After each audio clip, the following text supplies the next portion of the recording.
Alors, Rabotai, Bezat Hashem, Beshem Hashem, Nassim Hatzliach, avec l'aide de Dieu, voilà. Alors, je voulais, nous avons parlé la semaine dernière. Le miracle, c'est ce qui est arrivé en Syrie. Ça, Qu'est-ce qu'il y a eu en Syrie? ils ont téléporté une équipe, un commando, et ils ont fait Ah, on sait pas c'est qui, mais oui, ça c'est encore un autre miracle. Mais de toute façon, il faut qu'Hachem protège tout là. Amen. Amen. Et puis, vous savez, de toute façon, comme il a dit Bibi Netanyahu aux Américains là, parce qu'il leur a dit, ouais, ça va, ça suffit, les gens du Nord peuvent rentrer chez eux, style, ils peuvent, vous savez qu'ils sont tous des déplacés là. Mais C'est une vie, c'est pas une vie en fait. Non, c'est pas une vie. Et pas d'école, pas de, c'est comme des itinérants. Ils sont dans des Les pauvres chéris, les gars, ils ont bâti toute leur vie là-bas et dans des hôtels, on dirait c'est des hôtels, mais c'est des homeless, les gars. Voilà, c'est là. Alors il a dit, il a dit non, il a dit pas du tout, je les amènerai pas chez eux tant qu'ils sont pas en sécurité. Et donc, tant qu'on ne nettoie pas comme on a nettoyé le Hamas et qu'on ne nettoie pas le nord d'Israël, je ne vais pas les ramener. Pourquoi les ramener? Pour que 2 semaines après on les ramène? C'est quoi ça, vivre dans ce stress? Vous savez ce que c'est? Ils ont envoyé marcher même des Yéménim, des Témanim, un missile balistique. Non, c'est pas un missile balistique. Si, ils l'ont dit. Hypersonique, ça s'appelle hypersonique. Hypersonique, ça dépasse en 11 minutes qui est arrivé. C'est pas quelque chose qui est. 11 minutes, Rabotai, et 24. Vous savez ce que c'est 2000 km? Tu n'as pas le temps c'est rapidité. À tel point où, bon, en fin de compte, ils l'ont désintégré dans l'air avec 3 missiles. Ça a dû coûter une somme folle, chaque missile. Chaque missile coûte $50,000. Maintenant, il faut l'enlever. Et comme ils n'avaient pas, je crois, la triangulation, enfin, ils n'avaient pas encore très rapide, ça a alerté des dizaines et des centaines de communes. Je ne sais pas où est-ce qu'il allait. Oui, la télé. Vous imaginez ce que c'est, je ne sais pas quelle heure, d'avoir des sirènes de partout et de ne pas savoir. Et les gens, ils ont été blessés, vous savez comment? Avec les débris. Pas avec les débris, pas qu'avec les débris. Ah non. En courant dans les abris. En panique. En panique. Tiens, la panique, bon, là. Et moi, je vous ai dit, j'ai eu l'occasion une fois de vivre cette panique. Une fois, j'étais dans un autobus de Ashdod qui partait à Jérusalem, j'étais à Yeshiva. Moi, je n'étais pas habitué à ça du tout. Je mettais les écouteurs, la musique tranquillement. Et tout d'un coup, des hurlements et les gens qui se débattent pour courir vers la sortie du bus. Moi, j'enlève. Et là, j'écoute la sirène. Je vois les gens me terroriser. Et les gens, ils courent. Et ils essaient de se trouver un abri. Mais où? Des fois, il n'y a rien. Des fois, ils se mettent sous l'eau. Et alors, oui, mais des fois, il n'y a rien. Et combien ici, les enfants et les bébés, vous savez ce que c'est? Il n'y a rien. Et là, tu as senti ma mâche. En tout cas, à ce moment-là, j'ai vécu ce lahat. Alors, eux, ils le vivent quotidiennement. Et ils doivent quitter chez eux. Tu sais, ton chez toi, c'est un petit peu ton endroit de protection, ton refuge. Tu sais ce que c'est que ton chez toi n'est pas un refuge et que tu dois aller là-bas dans les bunkers. Bon, Hachem nous protège. Et comme vous savez, vous connaissez le Yenoka. Le Yenoka. Rabotai, enlevez s'il vous plaît le son de votre micro, j'apprécierais. Non, mais on avait enlevé.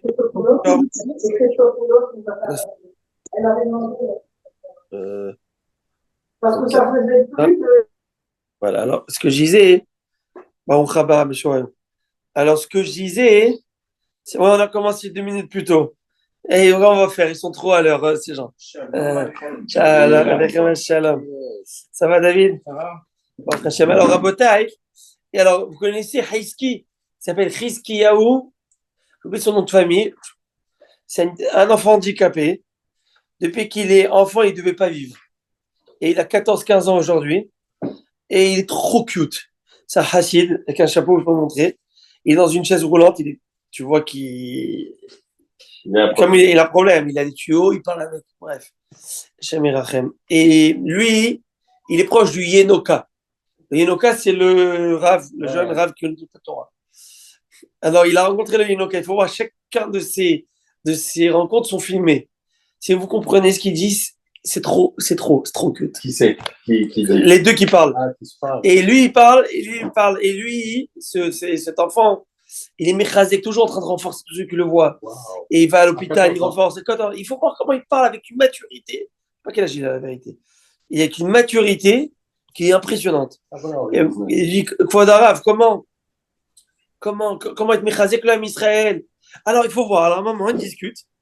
Et Baruch Haba tout le monde, Rabbi Moyal, Rabbi Marco, d'où vous êtes? Je ne reconnais pas la cuisine. Ça, c'est la cuisine de New York. Toujours à New York, chez Brave. Ah, c'est la cuisine de New York, c'est ça. C'est ça. J'ai compris. Alors, eh ben, vous êtes un bon grand-père. Oh, Rachem. Oh, Rachem. Ah, Tzadikim. Comment ça va, Tzadi? Comment tu t'appelles? Réhouven, Reuven. Et toi, mademoiselle? c'est ça, c'est Esther. Esther Amalka. Ah, tu es belle comme une princesse. Baruch Hashem. Et ça, Ok, c'est alors, Ayala. c'est qui? C'est qui? Ayala. Je vois pas. Abaddon. Je vois la cuisine. Ça, c'est Baby Ayala, voilà. Aïe, aïe, Ben Porat Yosef.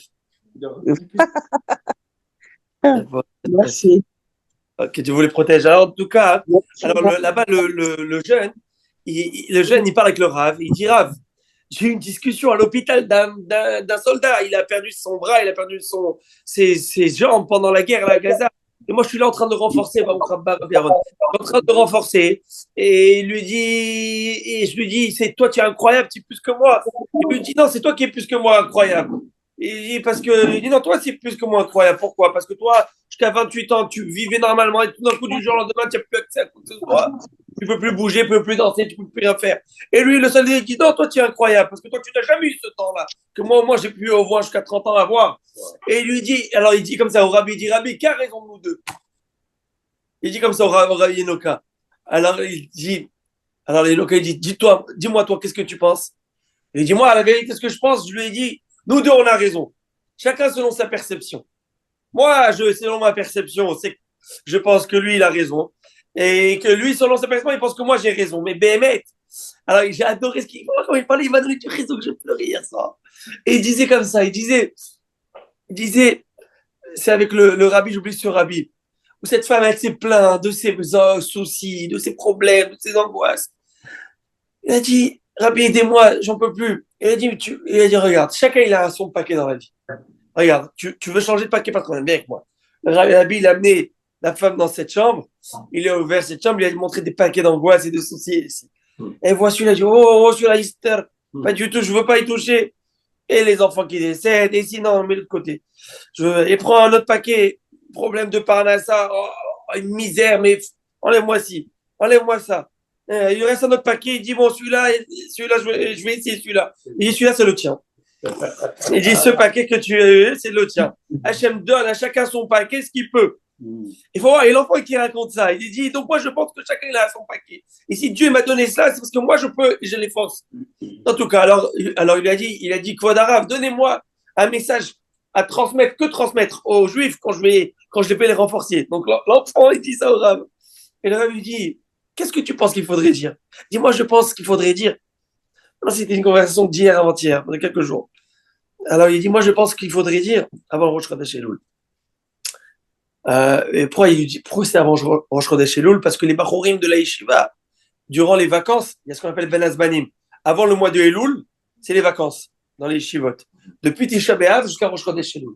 Alors il est venu le voir durant les vacances qu'on appelle Ben Azbanim, entre les temps.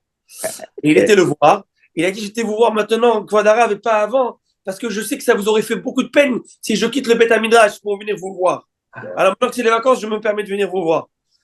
Il faut voir, le Rav, il était venu nous voir à sa bar mitzvah l'année dernière. Ça fait 2 ans. Au grand kavod, il lui a fait. À cet enfant, c'est impressionnant cet enfant. Il faut que je vous montre la vidéo. En tout cas, alors le Rav, il lui dit, alors qu'est-ce que tu penses qu'il faudrait dire aux gens? Il dit, moi je pense qu'il faut leur dire Ardout, Ardout, Ardout. S'aimer, être un seul peuple, un seul peuple, un seul peuple. Ça suffit avec les querelles. Ça suffit avec les divergences. Ça suffit avec ces disputes. Enough. Et l'enfant Hassid qui dit ça, il dit ça suffit. Et il lui dit pourquoi? Il dit parce que il a dit une phrase, elle m'a bouleversé cette phrase. Après, je me suis arrêté, j'étais fatigué. Il a dit, parce que Mashiach, il veut libérer un peuple, pas 2 peuples. Bravo, bravo, bravo, bravo. Et quand il a dit cette phrase, Béhémet, il m'a donné là. Et un peuple, Rabotai, on n'est pas 2 peuples. Mashiach, il n'est pas là, il veut pas. Et là, il m'a donné. Il veut pas avoir à choisir. Il veut pas avoir à choisir entre 2 peuples juifs. Il a un seul peuple. Alors il attend de choisir son peuple. Le peuple, le Ham Israël. Et c'était tellement pertinent pour moi, cette explication de faut voir. Bon, il y a la suite de la vidéo. Je vous enverrai peut-être vous verrez un petit peu. C'est très, très, très, très intéressant à voir. Maintenant, vous savez, on avait fait un shiur jeudi dernier où on a parlé de la parole, la parole, la parole. Vous savez, un chant comme ça, les paroles, les paroles. Voilà. Rabbi Maurice va nous chanter le tube. Mais Rabotai, on a parlé de l'importance de ne pas discuter à la synagogue, de ne pas parler durant les moments de la prière. Il faut le faire remarquer que BMT, on a eu un très long speech sur ça, donc jeudi, 3/4 du cours était basé sur ça. Et puis j'en ai même parlé avec Rabbi Yosef Gabay, Joe, j'ai parlé avec Rabbi Ohana, on a eu une longue conversation pour travailler sur une idée. Et puis ce Shabbat, j'ai été agréablement surpris de la prière. J'ai parlé aussi à quelques personnes de manière, on va dire, one by one, comme ça. Et j'étais agréablement surpris jusqu'à la Kriyat Torah. Franchement, c'était du sans faute, c'est le cas de le dire. Après Kriyat Torah, il y a eu des petites choses, mais bien plus acceptable par rapport à. Alors, moi, j'ai pas de rétroviseur, mais j'ai compris que les décibels, ils sont derrière. Donc, c'est un travail à faire, c'est un travail. Mais, vous l'avez remarqué pour ceux qui étaient là, maintenant, il y a une chose qui est vraie, il faut le dire. Quand il y a les bar mitzvot étrangères, et qu'il y a 150 invités, hommes et femmes confondus, d'extérieur, qui parfois ne se rencontrent que voilà, ils se rencontrent que maintenant, ils sont là pour parler. Bon, on a parlé de ne pas parler à la synagogue. Une des choses qu'on avait discuté, c'est de l'idée de. J'ai parlé avec un ami que j'aime beaucoup, qui est proche à mon père énormément, c'est Rabbi Harry Gabé ici. Et Rabbi Harry me dit, mais tu sais, c'est bien beau de ne pas parler, mais à un moment, on a cette complexité, cette difficulté, c'est qu'on ne comprend pas ce que l'on lit. Donc, à un moment, tu t'ennuies des fois. Et des fois, quand c'est pas toi qui fais. Donc, un Hazan, il est Hazan, il fait. L'autre, il fait les Mizmorim, l'autre fait les Télim, l'autre fait ci. On va dire, il est dans le feu de l'action. Mais celui qui est comme ça, on va dire, un peu plus passif. Alors, je lui ai dit, écoute, c'est vrai qu'il faut comprendre ce que tu dis. Et donc, aussitôt dit, aussitôt fait, pragmatique. Rabbi Harry, comme je l'aime, il est parti de suite se faire acheter ce sidour, les portes de la délivrance. C'est un sidour que j'apprécie énormément. Rochim Abbaïm, Rochim Abbaïm. Aïe, aïe, aïe, aïe, aïe, aïe, aïe, Bechavod. Il y a de la place ici, Rabbi Eliaou. Ici, Bechavod. Attendez un instant, je vais vous donner.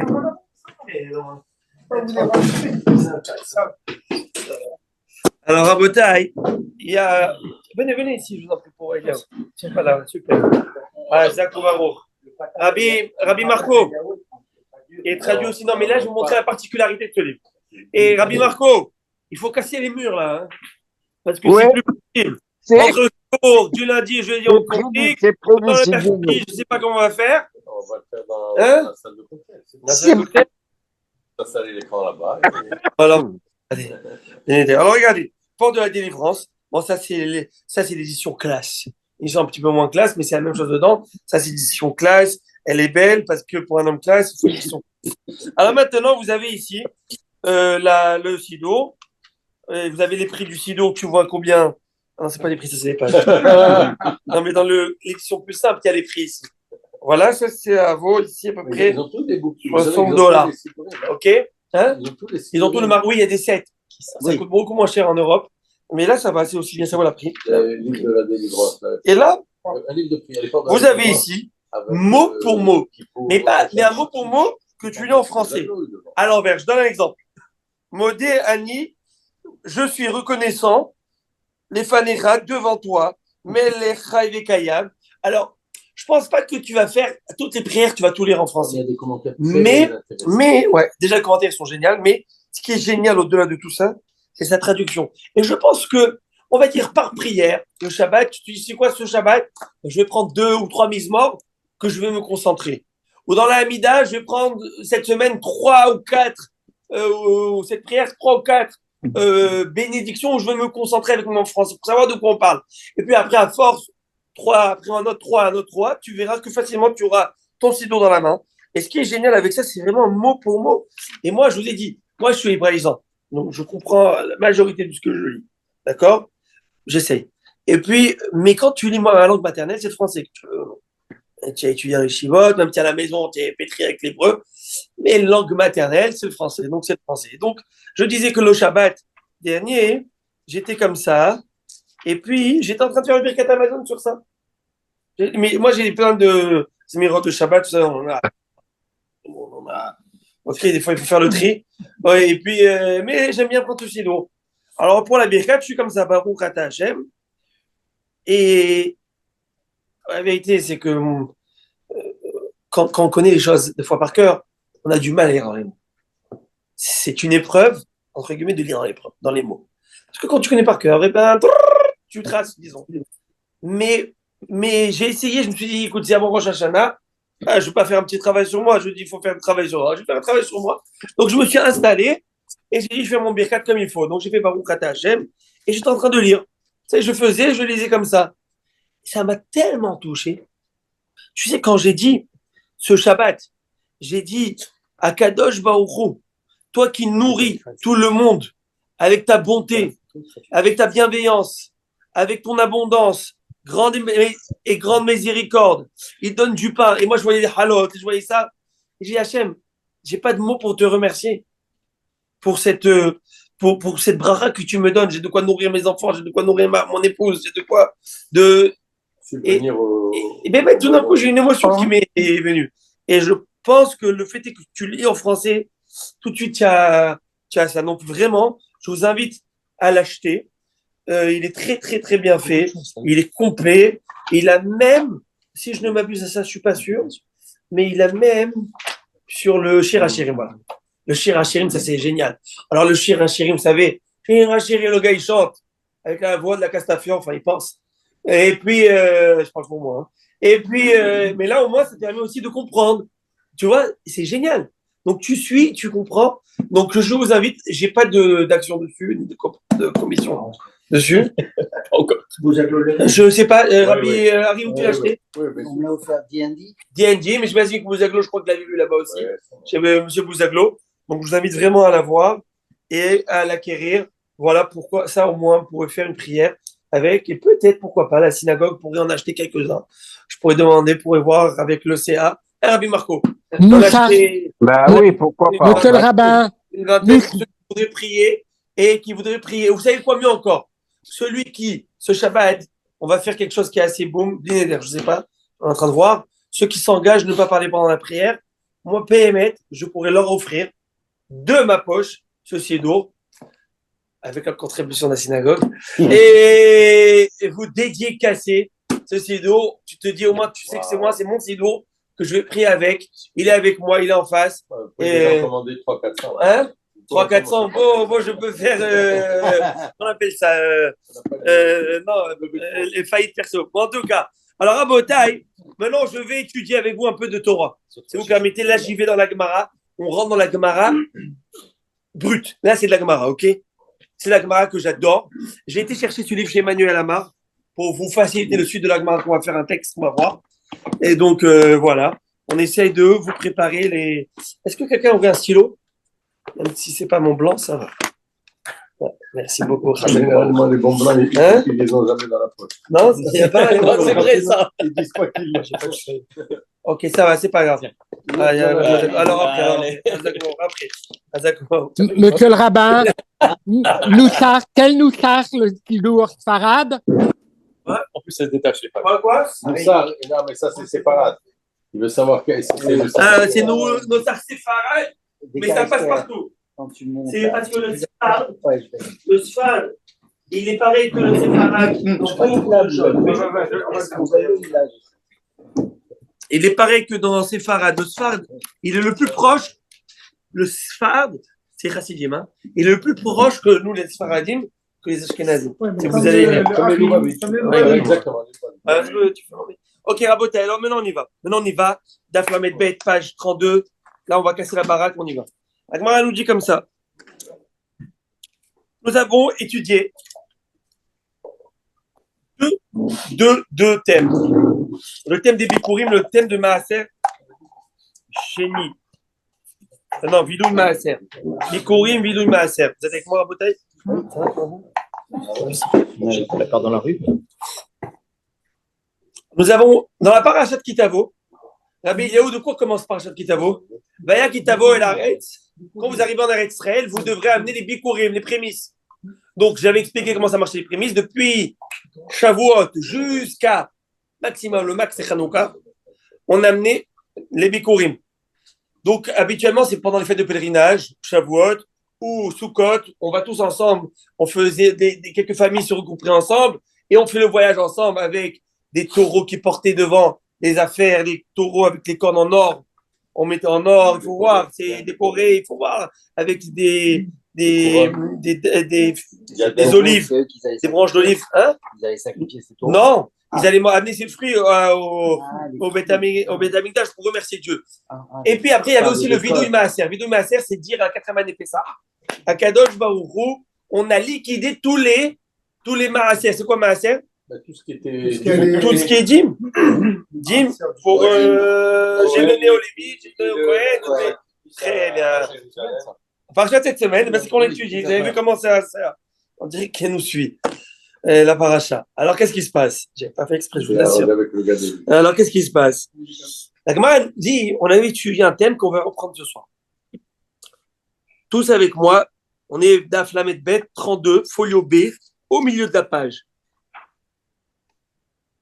Tanya, Rashbi Omer. C'est qui Rashbi? Rabbi Shimon Bar Yochai. Rabbi Momi, ça va? Rabbi Shimon Bar Yochai nous dit Omer Adam Shifro Bekol Namour Vegnuto Bekol Ram.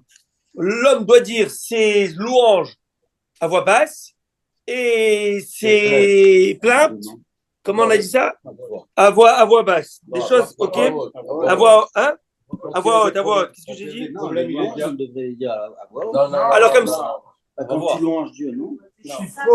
Non, mais c'est ça le contraire. Mais c'est ça, je peux prendre. Mais c'est ça le contraire. C'est ça ici. Rabbi Shimon Bar Yochai, il nous dit le contraire. Qu'est-ce qui se passe?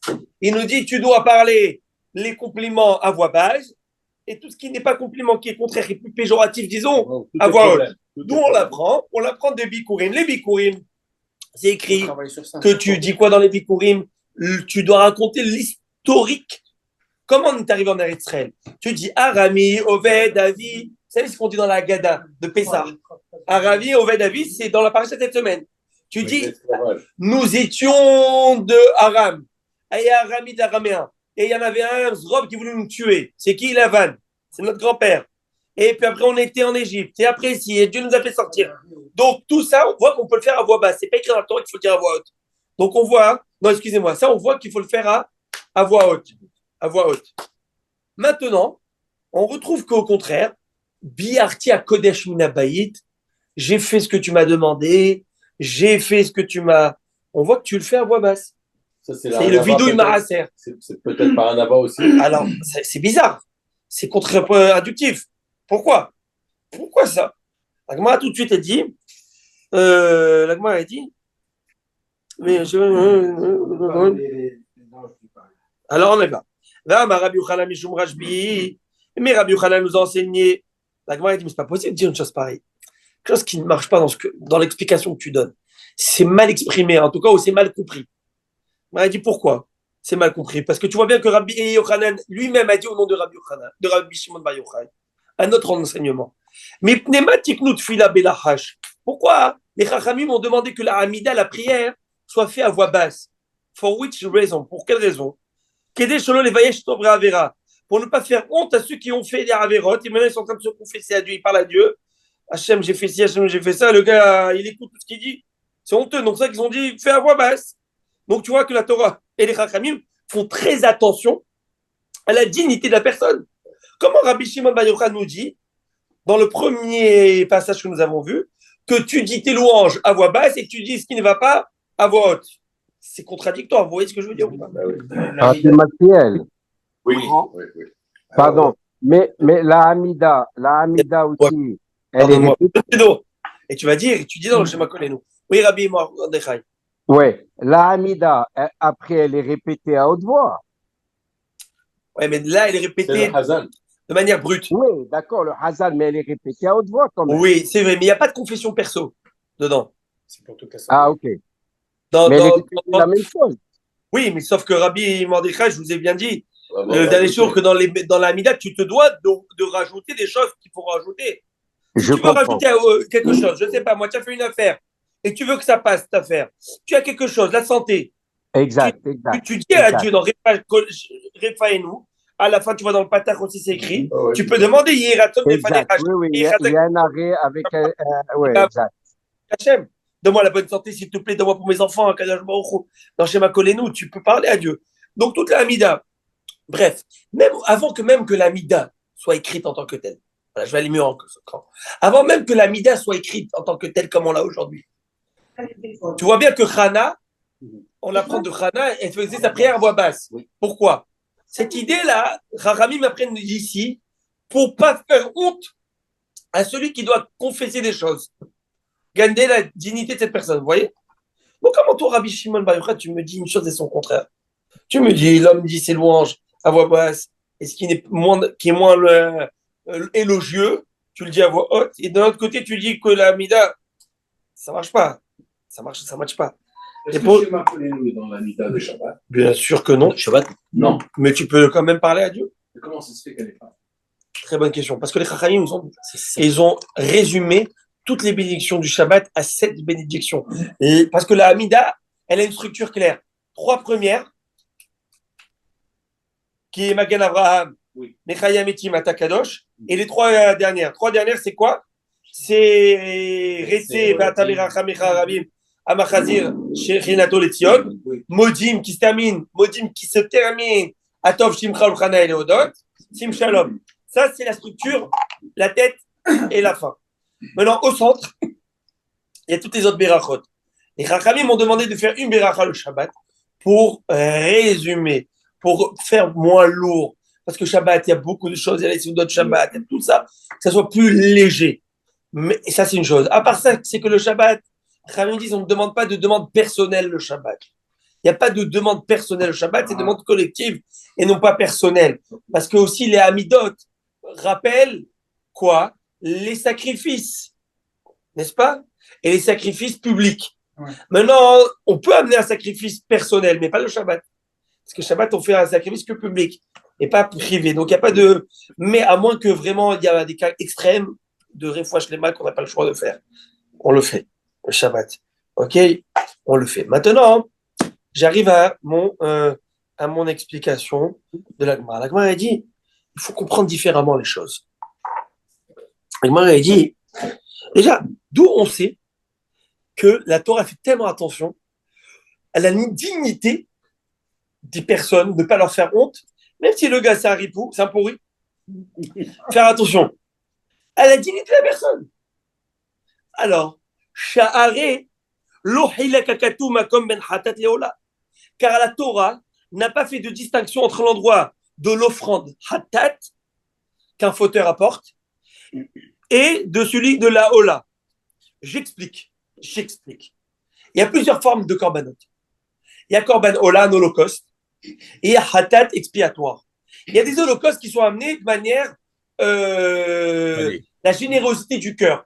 C'est-à-dire, je veux offrir à Hachem, remercier Dieu pour tout ce qui me gâte, tout ce qui me donne. Merci à Hachem, un élan d'amour, et bien, excès de zèle, un bon excès de zèle, et bien, tu amènes un korban à Dieu, tu amènes un hola. Il y a plusieurs hola. Et il y a aussi des hatat. C'est un toda qui va être hola. Il y a plusieurs. De quelle manière, de comment. Et puis, korban shlamim, korban toda, korban. Et puis, il faut savoir qu'il y a aussi des offrandes expiatoires. Quelqu'un, par mégal, a profané le Shabbat, il ne savait pas que c'était interdit, il ne savait pas combien c'était interdit, il ne savait pas qu'aujourd'hui c'est le Shabbat. Ok, pas mort d'homme, tu as fait tes Shabbat, tu vas amener un korban. Tu as fait une avéra, tu as fait quelque chose, tu as mangé quelque chose d'interdit qui demande une avéra, qui demande un korban. Il y a des choses qui demandent un korban. Tu as mangé du cochon, il n'y a pas de korban. Mais tu as mangé du suif, c'est un grain interdit. Il y a des korbanotes, il y a des korban. Alors, la Torah, maintenant, c'est korban, il y a des degrés. Maintenant, il faut que je vous montre où on égorge le korban. Là, j'explique. À Botaï, celui qui est sur place, c'est l'expérience IMAX. Celui qui est sur le Zoom, c'est différent. Vous avez ici le Beth Amikdash. Ok, alors à Botaï, je ne sais pas si vous voyez. Oui. Okay. Je fais juste un peu le cocktail. Le système. Le cocktail. La muraille en bas. C'est là. Non, c'est ici. On m'a ravi. Alors là, c'est ici. Ça, c'est Darom, Tsafon. C'est ça. Ah, c'est ce mur qui est ce mur-là. Ok, très bien. Parce que j'ai jamais été capable de savoir où est-ce qu'il était situé. Voilà, Maharav. C'est celui-là. Très bien. Derrière Kodesh Kodesh. C'est là, derrière. Très bien. C'est sur le sein des seins. On est de l'autre côté. On est de l'autre côté. Voilà. Ah, nous, on est, ok, Voilà, et là, il y a le dôme de. La mosquée. Parce qu'elle est où Mais il y a ils ont le- Au-dessus, au-dessus. au-dessus. Quand tu parles dessus, Ouais, c'est la meilleure manière de ne pas marcher dessus. Non, mais oui, il marche dessus. Mais ça, on s'en fout. C'est une raison pour ne pas me rendre aussi. Ceux qui sont là. Bravo, Taï. Je vous montre l'histoire. Nous, on doit pas. Je vous montre l'histoire. Très important. À Botaï, bah, vous n'allez pas voir d'ici. J'aurais dû amener le gros modèle qu'on a là-bas. OK? Mais je vous explique. Ça, c'est l'entrée.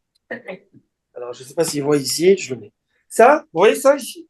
Plus haut, On appelle ça un Nicanor. C'est ici qu'on met la femme pour la sota. plus haut, plus haut. On voit C'est pas. ici qu'on met la femme pour la sota. À l'entrée. Hein? À l'entrée. Alors, c'est où cette entrée? En fait, je vous explique. Parce que c'est important que vous puissiez le voir. Et je vais essayer ici d'abord qu'il faut le voir. Ça, c'est le Beth Amikdash en tant que tel. Ok. Le Beth Amikdash ici en tant que tel, vous avez ici la Izat Nashim. Quand on dit Izat Nashim, il y avait hommes et femmes, ok? Là, il y a des marches. Ces marches-là, tu montes en haut. Et ces marches, il y a 15 marches ici. Elles t'amènent à cette porte. Shara Nicanor, il y a toute une histoire avec ces portes.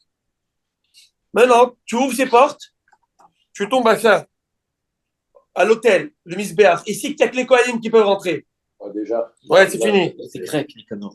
C'est lui qui avait offert. Maintenant, on avance, tu ouvres les portes ici, de cet immeuble, de cet édifice, qui s'appelle le Kodesh.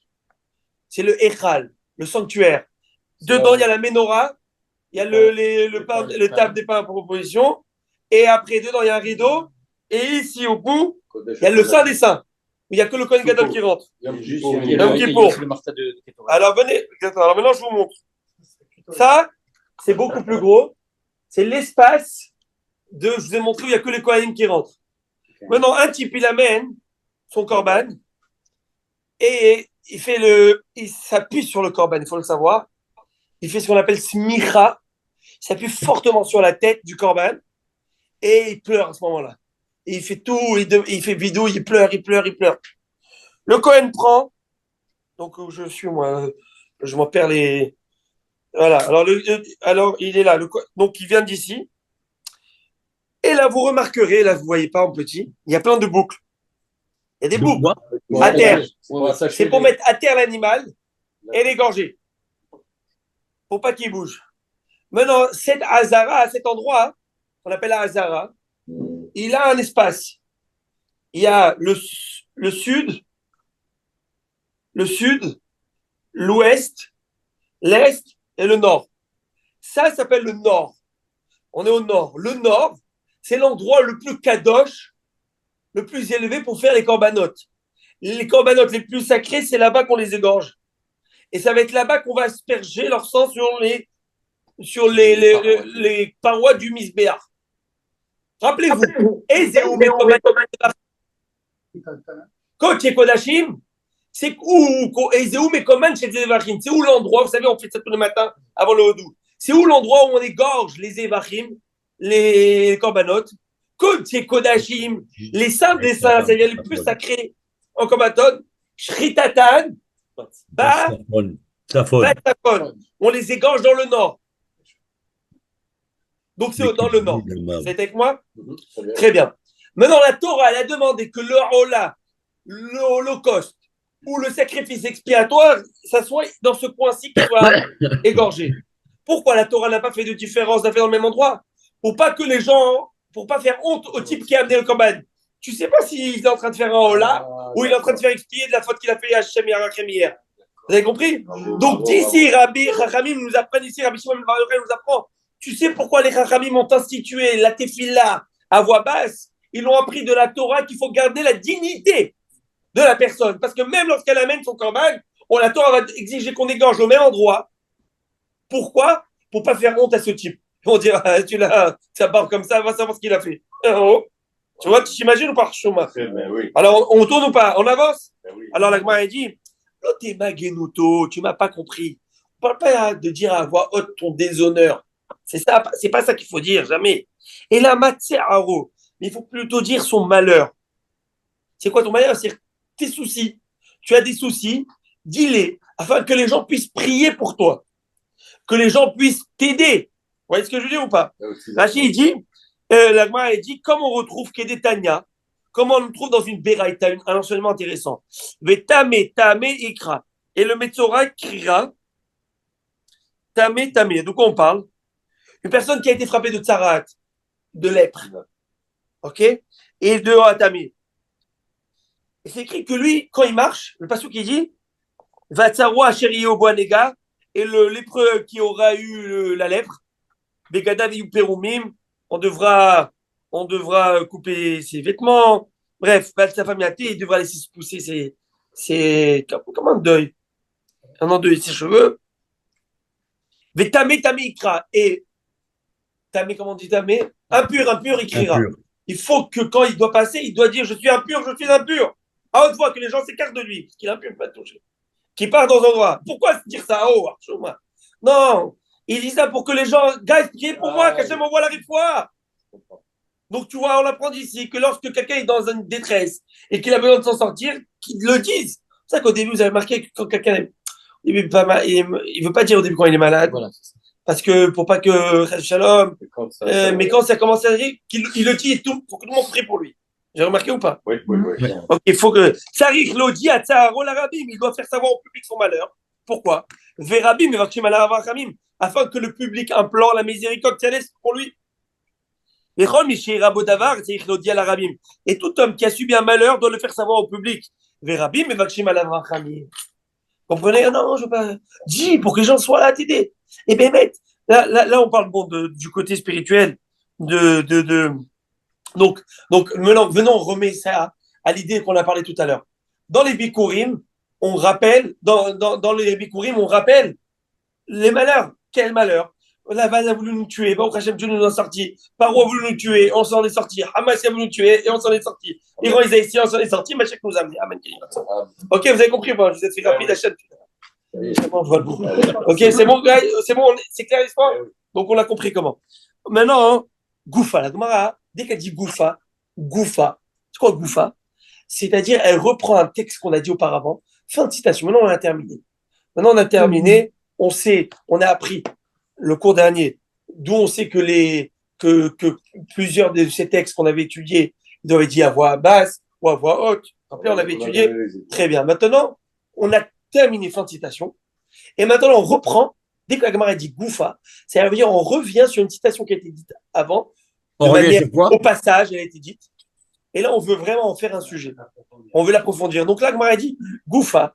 Reprenons ce sujet. Oui, vous avez posé une question? Oui, on revient sur quoi? J'ai raté votre... Sur ce texte. Ah. On revient sur ce texte. D'accord. Quel texte? Attendez, quel texte? Oh, qu'est-ce qui s'est passé? Page 32. Ok, 2 secondes. Ah, voilà. Rabbi Yochanan. Oui. Dans tout ça, là, maintenant, par exemple, pour un Metzora, on veut qu'il prie pour lui, il s'annonce. Mais pour une Sota, il n'y a personne qui va prier pour elle. Malgré que je l'ai annoncé devant tout le monde, là. Non, mais dans le cas de la Sota, et prier pourquoi? La Sota, elle vient pour se faire juger. Oui, je comprends, mais il se peut aussi qu'elle soit exemptée. Oui, mais après, tu veux prier pourquoi? Non, mais après ça, elle est vraiment ternie, là. Mais si elle est coupable, elle sait qu'est-ce qui l'attend. Mais si elle n'est pas coupable, au contraire, elle le sort grandi de ça. Sur la classe. Si vous avez vu, vous m'avez mal jugé, je vais faire le clapet à tous. Là. Mais quand même, il fallait qu'elle prenne Hashouma. Elle a pris Hashouma, tout ça. Parce qu'elle a quand même été. Elle a s'est isolée. Si elle n'était pas isolée, elle n'a pas fait ça. C'est ce qu'elle a fait, je suis là. Ok, vous voyez? Non, on reprend. Goufa. Le texte. Alors, Rabbi Shimon Bar Yochai me dit, mais de quel texte parle-t-on? On parle de cette fameuse phrase. Amar Rabbi Yochanan, Mishum Rabbi Shimon Bar Yochai. Rabbi Yochanan dit au nom de Rabbi Shimon Bar Yochai. Mipnema tiknu tfila belachash. Pour quelle raison les Chachamim ont institué la prière soit récitée à voix basse? Shelo levayesh et Tovgavera. Afin de ne pas causer de honte aux fauteurs qui sont en train de confesser leurs péchés au cours de leur prière. Et on trouve à cela allusion dans la Torah, laquelle parce que la Torah n'a pas fait de distinction entre l'endroit où l'offrande expiatoire qu'un fauteur amené devait être égorgé ou un offrande qui a amené de manière généreuse doit être égorgé au même endroit pour te dire qu'on ne fait pas de différence, on va afficher le type. La Gemara, elle pose une question à ce sujet. Vélo, are you serious? Tu penses vraiment qu'il n'y a pas d'autres signes distinctifs qui te permettent à identifier le korban? Qu'est-ce qu'il est ce korban? Tu peux savoir pourquoi il est amené. Comment? Ve'aika damim, dam hatat lema'ala, vedam ola lemata. J'explique de folie. Si on avait un sidour, ah bon, non, sidour, mais c'est magnifique. Alors je vous explique, ce sidour, il est juste magnifique. Alors, le gars, il a oublié qu'il a fait le. Alors écoutez, je vous lis ce passage-là, vous allez me dire, Rabbi Henri, demain, quand vous allez faire dans la prière, vous savez, avant le Kaddish de la prière, je dis aux deux à Henri, quand je dis Henri. Les Henri O avec le S. Alors, je voudrais que vous, maintenant, quand vous allez lire, vous allez comprendre ce qu'on va dire. Venez, je vous donne un exemple. Alors, on va lire un passage, on s'éclate. Ezo mekoman shel zevarim. Où est l'emplacement des sacrifices? Où? Kodash et Kodashim, les sacrifices très saints. Chez Hitatan Basafon, on les égorge au nord. Je vous ai montré où dans la photo tout à l'heure. Par Vesaïr chez Yom Kippourim. Par exemple, le taureau et le bouc de Kippour. C'est le taureau et le bouc. Chez Hitatan Basafon, on les égorge donc au nord. Vekiboul Daman Bichle Sharet Basafon. C'est pas terminé. Je le fais avec vous. On en profite, ça va nous ouvrir une page. Alors là, il égorge. Vous voyez, il s'égorge au nord.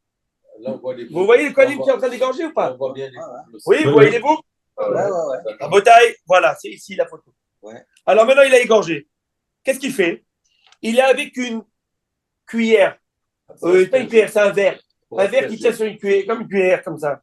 Ok, comme une louche. Disons une louche. Ok? Vous voyez?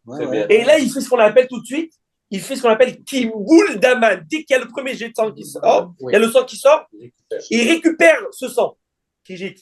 Il récupère le sang. Kiboul Daman. C'est ça les mots qu'il a écrit. Donc, Shritatan, Batsafon, on les égorge dans le nord. Vekiboul Daman, Birle Sharet Batsafon. Maintenant, ça fait partie du rituel.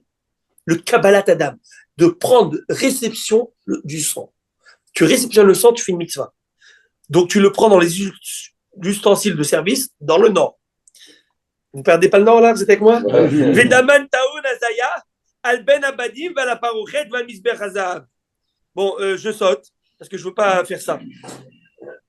Tu dis le nord, mais c'est toujours au nord de toute manière. Non, parce que je vais expliquer pourquoi. Il y a d'autres endroits où on peut égorger. Dans la Hazara, au nord, au sud. Peut-être, tu as raison. Tu as raison que tu dis, mais combien au nord? Combien près du Misbéar? Combien près du Misbéar? Mais c'est très bonne, une bonne chez là, Harry.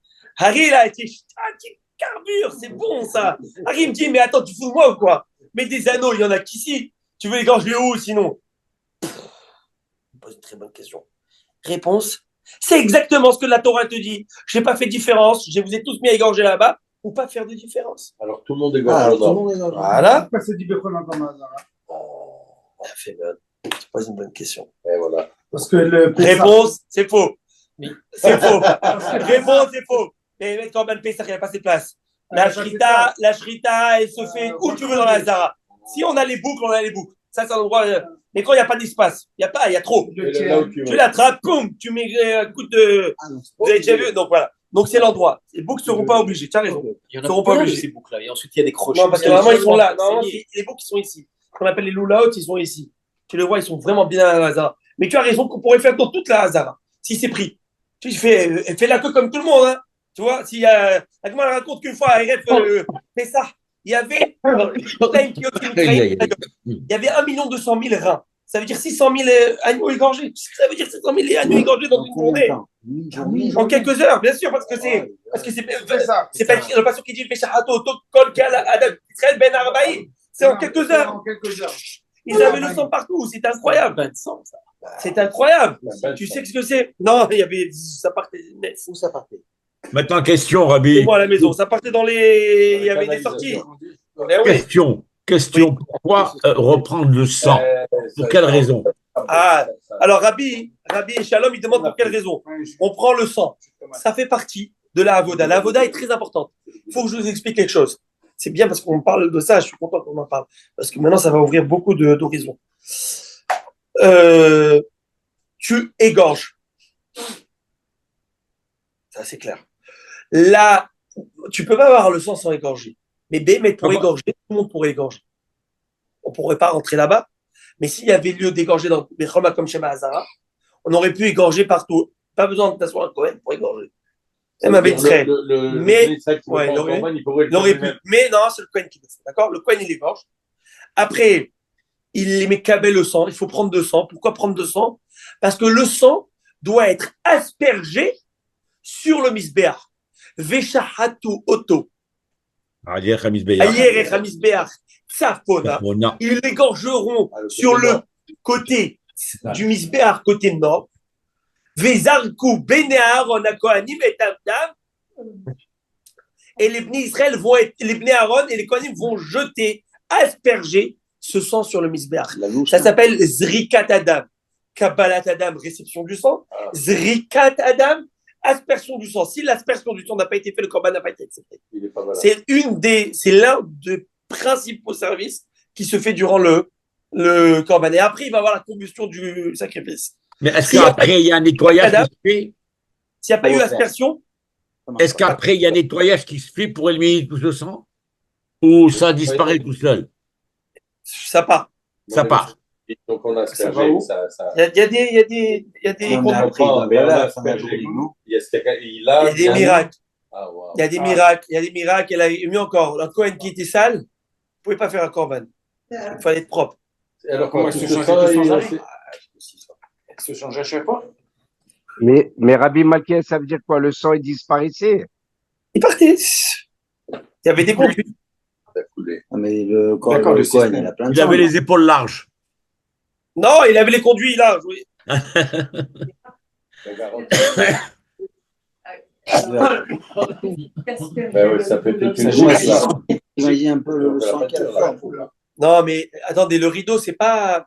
Mesdames, le rideau, c'est que qui pour ça. Voilà. Le misbéach, c'est tous les jours. Maintenant, c'est ça que c'est important pour moi que je voudrais vous expliquer quelque chose. Pourquoi j'ai lu tout ça maintenant? Vous allez me dire pourquoi? Parce que je vais arriver à quelque chose. Je vais arriver à ce qui est écrit ici. À quelque chose.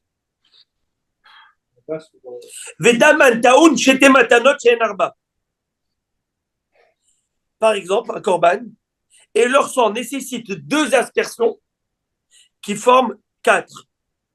Qui sait c'est-à-dire quoi 2 aspersions qui forment 4? Celui qui me dit ça, one shot, $1 million. Non, je rigole. Mais qui me dit ça? Qui font 4. Il doit asperger 2 aspersions qui font 4. À Botaï, dites-le moi. Yadaïm, 2 mains. Les 2 mains. Non, ouais. Regardez à Botaï. Il se met sur le coin nord. Et quand il asperge, il doit avoir la manière d'asperger de bonne manière. C'est une technique. Dans les 2 côtés. Donc, il faisait d'une pierre 2 coups. Vous avez compris ou pas? Elia, t'es avec moi?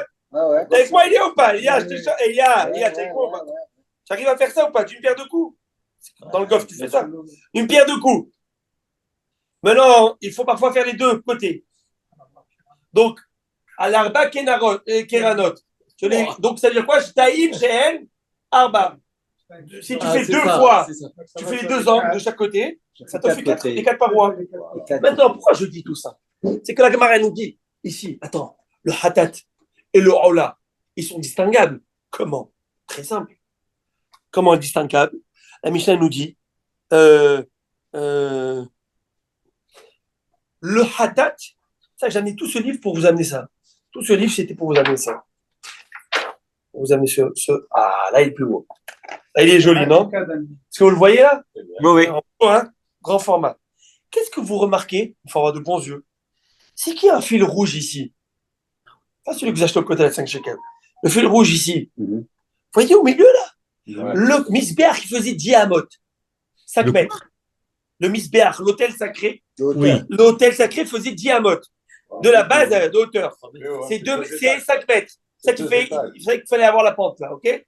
Donc, maintenant, qu'est-ce qui se passe? Il y a un fil rouge, vous le voyez, le fil rouge au milieu? Le hatat, l'aspersion se fait en haut du fil rouge, parce qu'on apprend d'un verset. Je ne vais pas commencer à rentrer dans les détails du verset. Et le haut là, il se fait en bas. Donc tu pouvais distinguer si c'est un hatat et c'est un haut là, tic-tac, vous voyez ou pas? Tu me dis, tu sais, la Torah, elle a fait attention à la dignité de l'homme, ne pas lui faire honte. C'est pourquoi on t'apprend que l'amida, tu dois faire voix basse. Preuve, la Torah, elle a demandé d'égorger le haut là, l'Holocauste, et le sacrifice expiatoire dans le même endroit pour pas faire de différence. Et Rabbi Alex, on m'a dit, mais c'est quoi cette histoire? Mais tu peux savoir, je peux t'identifier en 1 minute si le corban, il a un corban expiatoire ou il n'est pas. Si l'expiatoire, le Kohen va asperger en haut. S'il n'est pas expiratoire, le Kohen va asperger en bas. Donc qu'est-ce que tu me dis, la Torah, elle fait attention à la dignité? À la fin de l'histoire, on va le savoir. Réponse de l'Agma que j'adore. Aïe, aïe, aïe, quelle belle réponse. Atam, Kohen ou Deyada. Là-bas, lors du service du sang, c'est qui fait le service? Il n'y a que le Kohen. Il n'y a que lui. C'est mon père. Il n'y a que lui, vous voyez. Il n'y a que lui. Il n'y a que lui qui sait. Est-ce que lui sait? Est-ce que lui, c'est tout le monde qui est en train de voir? Il n'y a que lui qui sait. Le sang symbolise la vie. La raison pour laquelle le sang est retiré, c'est parce qu'il symbolise la vie. On dit que Adam, oui. c'est la vie de l'homme. Oui, mais pourquoi tout ça, ça se faisait? À ce moment-là, le gars, il était en haut, il voyait, il pleurait. Les larmes de son corps, il pleurait. Parce qu'il devait penser que tout ce qui est en train de se passer, c'est lui qui est en train de se passer. C'est lui qui aurait dû être égorgé. C'est lui qui aurait dû être... Exactement, c'est sa vie qui est sauvée.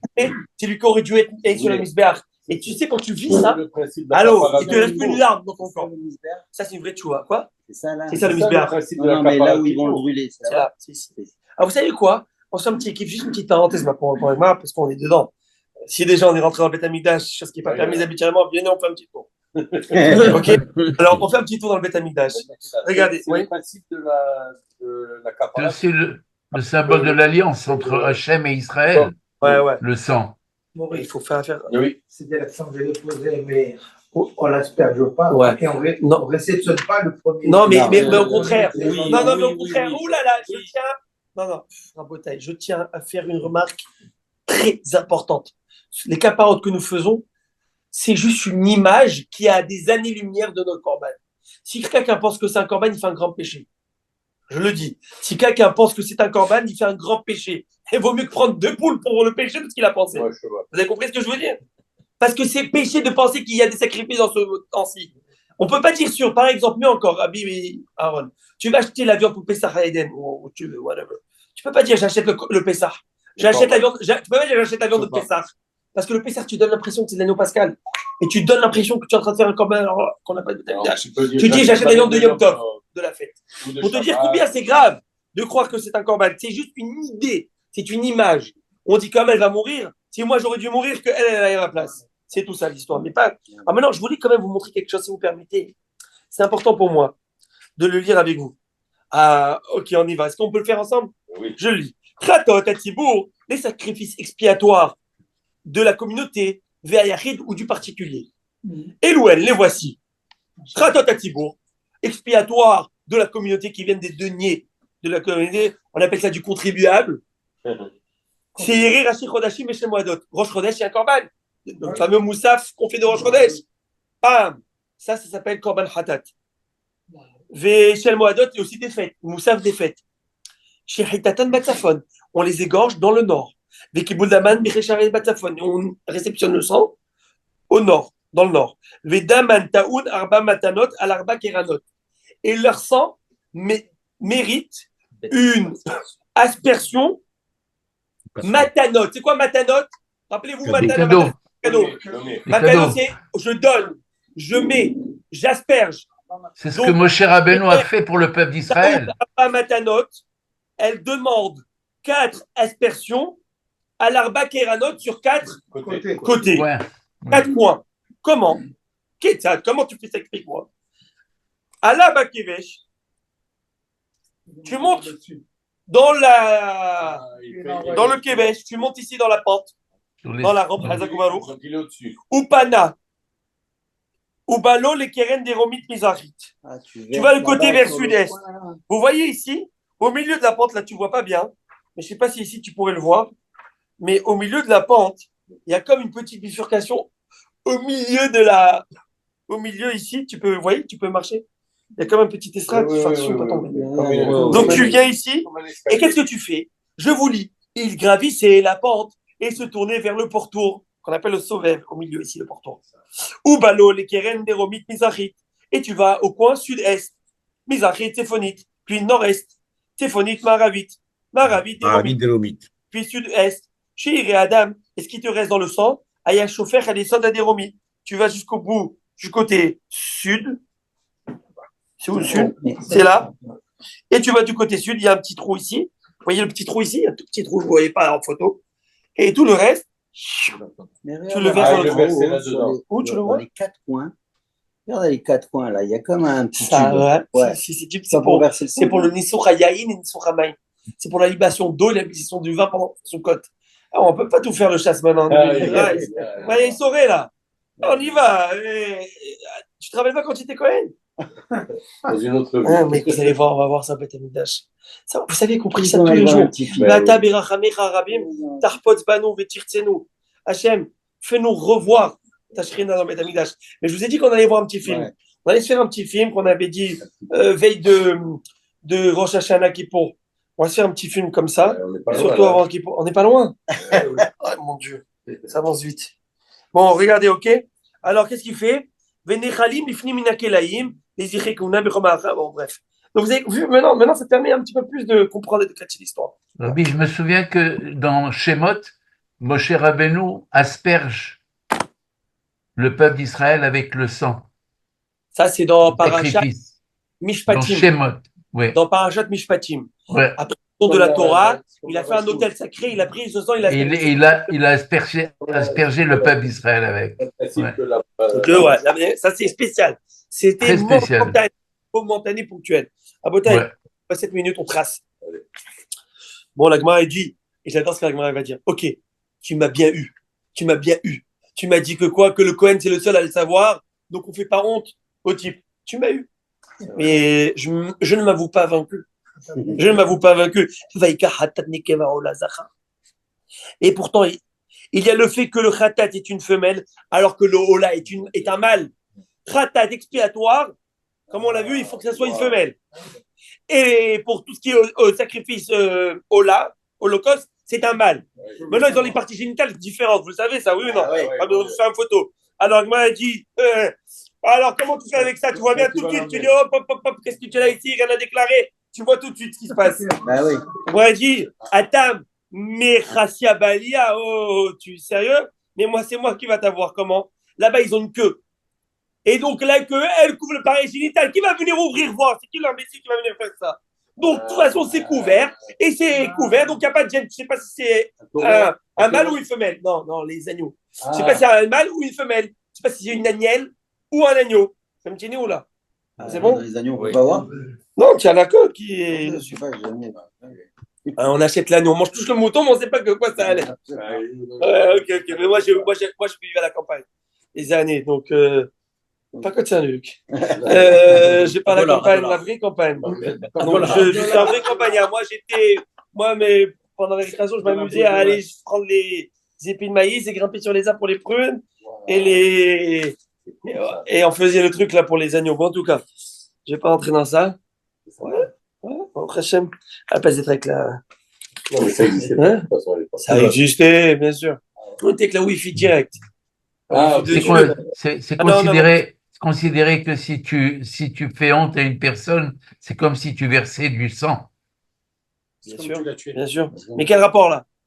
Non, mais là, parce que tu parlais de traiter la personne dignement et de respecter. Et honte quand elle va venir à Véro. Rabbi, tout celui qui fait honte à son ami, on peut lui qu'il n'a pas. Attends,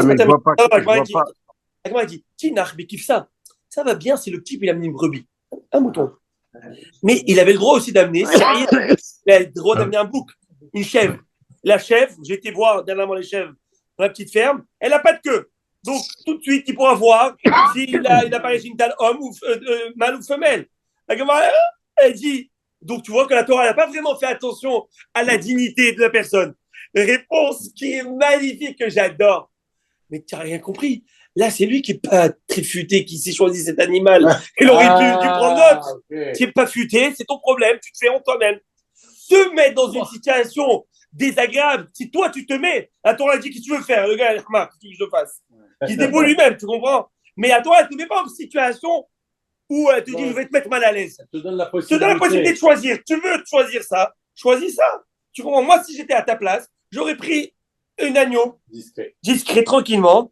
Un agneau, et c'est tout. Une agnelle, comme on dit en français. Et ça, c'est ni vu ni connu. Il y a la petite queue, passe vite. Alors, discret, c'est bon. Tu vois ou pas? Oui ou non? Oui. Très bien. Alors, Monsieur le rabbin, on dit que le sang allait dans la terre. Il coulait dans la terre. Oui. Et la terre, c'est Adama. Oui. Adama, c'est 50. Oui. Or, la paracha de Kitavo, c'est la 50e paracha de la Torah. Et on le sait parce qu'il y a 50 lettres dans le premier passouk. Et vous avez le Adama, votre sang et tout ce que vous voulez dans le 50. Tadarava. Faut trouver quand même un lien conducteur. Dans En la avant. kavod. Ok, alors à Botaï, je termine avec ça et on terminera le jour avec ça. Il m'a dit, attends. Atam, Youd et Kamirsef Nafché. L'Akba, c'est lui-même qui se fait honte sur lui-même. C'est lui qui s'est amené ce honte. Comment on dit en français? Il n'a qu'à se. Comment on dit en français? Il n'a qu'à s'en prendre à lui-même. Mais des baïlés, les touilles qui savent comment il t'essayera. Tu aurais dû amener une agnelle et que toi tu te ramènes avec. À base d'amener une brebis, tu te ramènes avec une chèvre. Qui est sortie, comment on dit chèvre. Alors, elle dit, elle insiste. Elle dit non, tu peux pas dire ça, vraiment. Tu vois bien que la Torah n'a pas été très délicate dans tous les cas. Où ça?